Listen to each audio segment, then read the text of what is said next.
Assalamualaikum warahmatullahi wabarakatuh. Salam sejahtera untuk kita semua. Kami calon guru penggerak angkatan 10 Kota Bekasi. Saya Saiful Ramadan. Saya Lianti Nova Gloria Bleska Putri. Saya Ika Riba Juanita. Hari ini kami akan melakukan demonstrasi kontekstual modul 2.3 supervisi akademik berbasis coaching. Selamat menyaksikan. Baik, selamat siang Ibu Ika. Selamat siang. Alhamdulillah baik. Terus apa kabar? Saya juga baik, terlihat dari wajah Ibu bahagia sekali. Baik Ibu, pada siang hari ini saya selaku supervisor akan menilai kemampuan coaching Ibu. Jadi siang hari ini kita akan melakukan coaching ya, Ibu bersama coach Ibu. Dan saya akan menyampaikan beberapa penilaian selama Ibu nanti melaksanakan coaching, yaitu Ibu harus memiliki kemampuan untuk melakukan coaching dengan alur tirta. Saya harap Ibu sudah memahaminya ya, alur tirta ya. Dan ngomong-ngomong, kompetensi apa yang ingin Ibu kembangkan dari proses coaching pada siang hari ini? Karena meskipun sedang melakukan coaching sebagai coach, tapi kan tentu ada beberapa hal yang saya pikirkan juga. Jadi takutnya nanti ketika melakukan coaching saya malah mikirnya kemana-mana. Saya ingin meningkatkan kemampuan kehadiran penuh sih. Iya, presence ya. Jadi Ibu memang harus fokus selama melaksanakan coaching. Baik, jadi itu saja atau kan itu kan ada tiga Bu, presence, mendengarkan aktif, dan juga mengajukan pertanyaan berbobot. Jadi yang paling Ibu ingin meningkatkan adalah tentang presence, tentang kehadiran. Baik Ibu sudah siap? Siap, insya Allah. Nah, kalau begitu saat ini Ibu silakan langsung melakukan coaching ya, dan saya akan memantau. Baik, coaching. Baik, bisa kita mulai kegiatan coachingnya pada siang hari. Oke, terima kasih Mas Lu, doakan lancar ya. Amin. Selamat siang Pak Saiful. Gimana kabarnya hari ini Pak? Alhamdulillah baik. DB selesai, MPLS selesai, tinggal ya biasa di awal tahun ajaran baru pembuatan program layanan guru dan konseling. Oh, itu tidak dibuat sebelum tahun ajaran baru mulai dilaksanakan? Ya, karena sebenarnya untuk yang saya itu kan ada dua kurikulum ya, kurikulum 13 sama kurikulum merdeka. Jadi untuk yang sekarang karena sudah full 3 tingkat kurikulum merdeka, maka saya harus melakukan revisi untuk layanan guru konseling kelas 12 ya, agar bisa disesuaikan dengan kurikulum merdeka. Oke, siap. Berarti pas kali ya kita ketemu sekarang, berarti memang ada hal besar gitu yang bisa kita bicarakan, bisa kita sharingkan gitu. Semoga nanti saya juga bisa belajar dari apa yang sedang Pak Saiful alami saat ini gitu. Iya betul, karena memang kan saya ingin sharing sama Bu Ika, kan Bu Ika selama ini juga aktif ya, atau di manajemen SMA 1 ya, mungkin sudah terbiasa dengan permasalahan atau dalam rancangan program itu salah satunya pembiayaan kegiatan Bu Ika. Jadi kan kami di bimbingan konseling SMA 13 kan ada beberapa kegiatan ya. Kegiatan itu sebut saja salah satu atau salah duanya antara lain kunjungan kampus atau tour de kampus, ada juga rancangan atau rangkaian kegiatan karir day. Biasanya karir day itu ada dua kegiatannya. Ada mengundang tokoh karir, dan yang berikutnya adalah kegiatan kampus expo dari beberapa kampus swasta dihadirkan di SMA 13 buat presentasi. Nah permasalahannya kan memang untuk kegiatan-kegiatan ini membutuhkan pembiayaan yang besar Bu Ika. Dan sepertinya itu menjadi kebiasaan Bapak sekarang ya. Menjadi kebiasaan saya. Jadi nanti boleh di-sharingkan ya Pak. Siapa tahu nanti Pak Saiful akan terpikir beberapa hal baru yang bisa diterapkan gitu. Tapi jadi gimana, apa nih yang akan Bapak sampaikan, ceritakan, dan apa yang pengen didapat nih dari pertemuan kita kali ini? Ya, saya harap sih dari coaching, saya harap sih dari sharing ini saya dapat beberapa insight ya dari Bu Ika, terutama dari kegiatan-kegiatan di SMA 1 nih, yang Bu Ika juga interaksi sama layanan BK-nya. Untuk kegiatan-kegiatan yang hampir mirip tadi, gimana caranya biar saya bisa menemukan solusi agar kegiatan atau program BK yang pembiayaan yang lumayan besar bisa handle atau terlaksana dengan baik. Kalau selama ini yang sudah di tahun-tahun sebelumnya yang Bapak dan teman-teman BK lakukan apa? Ya, yang pertama sih memang kita seingat saya tuh kami komunikasi dulu ke komite sekolah ya. Komite sekolah terkait ada beberapa program yang pembiayaannya tidak di-cover oleh dana BOS, dana BOPD, termasuk juga dana komite sekolah ya, atau bayaran yang kadarnya dari para orang tua. Biasanya kami konsultasi ke komite ini gimana untuk kegiatan yang kunjungan kampus ini. Kan sekarang dengan adanya kurikulum merdeka berarti kegiatan P5-nya harus bisa terintegrasi sama kegiatan tersebut. Kita sih pembiayaan akhirnya jadi mandiri, anak-anak juga menyiapkan dana sendiri gitu. Orang tua diminta untuk bersiap-siap. Kalau sejauh ini dengan metode yang seperti itu selalu bisa terlaksana dengan baik, terhandle atau gimana Pak? Ketercapaiannya atau keterlibatannya nggak selalu full 100% peserta didik ya. Kadang cuma hanya 90% yang mampu bayar aja, hanya mampu dan mau aja, gitu ya. mampu dan mau. Padahal program ini tuh penting untuk bisa diikutkan oleh seluruh siswa sehingga tujuan dari kegiatan ini, dari program layanan BK ini tercapai. Sama sih sebenarnya, saya di sekolah juga begitu. Justru kalau di SMA 1 saya berbagi pengalaman juga ya. Untuk kunjungan kampus itu keinginan mereka sih. Jadi mereka mengajukan keinginannya itu ke sekolah. Jadi berarti mereka udah siap juga dengan pembiayaan dan sebagainya gitu. Dan ya pada akhirnya sama, yang ikut bukan ke semua siswa tapi yang mau dan mampu gitu. Dan walaupun itu kemauan siswa, mereka mau dan mampu, namanya pembiayaan pasti sensitif ya, nanti ujung-ujungnya juga ada yang protes gitu, kenapa skis gitu. Tapi memang pengelolaannya kalau di sana pure sama mereka sih, pembayaran dikelola oleh siswa, kemudian dengan biro perjalanannya juga sama siswa gitu.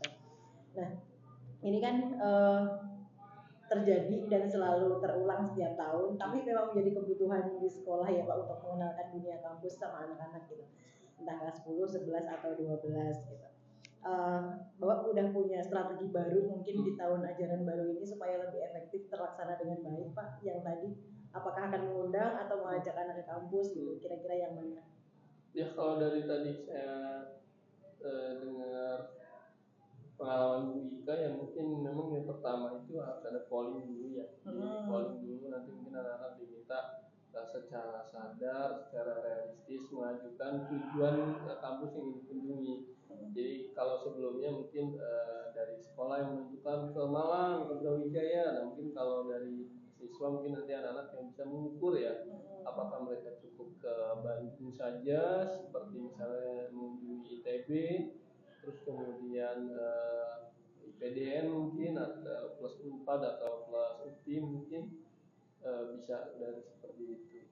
Atau mungkin kalau tadi kita bilang mengundang kampusnya datang ke sekolah, ya mungkin kami coba melibatkan kampus swasta ya sebagai alternatif agar mereka juga bisa memberikan pembiayaan juga, dalam artian kalau ke Bandung mungkin ada beberapa kampus yang bisa kami ajak kerjasama sehingga bisa menutupi sebagian dari akomodasi, mungkin terutama mungkin makan siangnya atau sebagian transport itu bisa seperti itu. Ya, kalau yang saya dengar tadi sepertinya untuk mengenalkan dunia kampus ke anak ini menjadi beban BK gitu ya. Mungkin ada pihak-pihak lain yang bisa diajak kerjasama juga Pak, yang bisa dilibatkan gitu supaya terlaksana dengan baik, kondusif, anak-anak juga dapat pengalaman edukatifnya gitu. Iya. Kalau tadi sempat dengar dari kita tuh melibatkan atau anak-anak berkomunikasi dengan pihak travel, tapi mungkin itu bisa jadi salah satu alternatif ya. Nanti saya akan komunikasi, kolaborasi tentunya pastinya ya, terutama dengan orang tua mereka di sekolah. Mungkin wali kelas akan dilibatkan sebagai bagian dari kepanitiaan sehingga nanti proses pelaksanaan program atau proses dari kegiatan ini bisa didukung oleh semua pihak. Anak-anak juga merasa sungkan mungkin kalau wali kelasnya yang mengajak. Itu yang pertama, wali kelas, terus kemudian mungkin ada beberapa bidang studi yang bisa dijadikan sebagai acuan. Contoh misalnya untuk mengunjungi ITB ada penugasan dari bidang studi tertentu, mungkin entah fisika, entah kimia, atau mungkin informatika atau yang lainnya. Terus bisa juga yang saya tangkap itu melibatkan kesiswaan ya, terutama kaitannya dengan program P5 ya untuk kelas 12. Jadi program ini memang dirancang untuk kelas 12 juga. Bisa sepertinya selain wali kelas dan bidang kesiswaan serta komite sekolah. Oke, sudah lumayan dapat solusi ya kalau tadi ini menjadi beban di BK sendiri gitu. Nanti mungkin dengan melibatkan beberapa pihak tadi menjadi strategi baru untuk mewujudkan program mengenal dunia kampus ke anak-anak ya Pak. Iya betul. Gimana, masih ada yang mau disaringkan? Cukup sih kayaknya. Cukup. Oke, semoga di tahun ajaran baru ini nanti pembiayaan yang disusun bisa direalisasikan sama sekolah dengan baik, dapat dukungan dari semua pihak yang memang harus memberikan dukungan gitu ya Pak Saiful. Iya, mungkin teknisnya mungkin besok ya atau di minggu-minggu ini saya komunikasi dengan pertama mungkin ke kepala sekolah dulu yang menyampaikan rencana kolaborasi melibatkan siswa dan wali kelas. Jadi nanti mungkin setelah kepala sekolah memberikan lampu hijau ya, saya mungkin minta sesi dengar pendapat atau sesi rapat koordinasi dengan wali kelas dan bidang siswaan mungkin seperti itu. Pekan depan lah saya coba atur jadwalnya seperti itu. Oke. Kalau di tim internal BK sendiri biasanya untuk kapan akan mulai merealisasikan program seperti itu, selalu kompak kan ya, aman ya Pak Saifulnya dan teman-teman di tim BK kayak ada permasalahan. Kalau untuk di internal BK sih insya Allah untuk program semua sudah satu suara ya, sudah bulat. Oke, berarti tidak ada masalah-masalah internal yang bikin tambah ini ya Pak, cukup fokus ke bagaimana perencanaan mengenal dunia kampus ke anak-anak gitu ya. Iya. Gimana Pak Saiful, sudah merasa ada hal baru yang bisa dilakukan untuk nanti merealisasikan program berarti ya?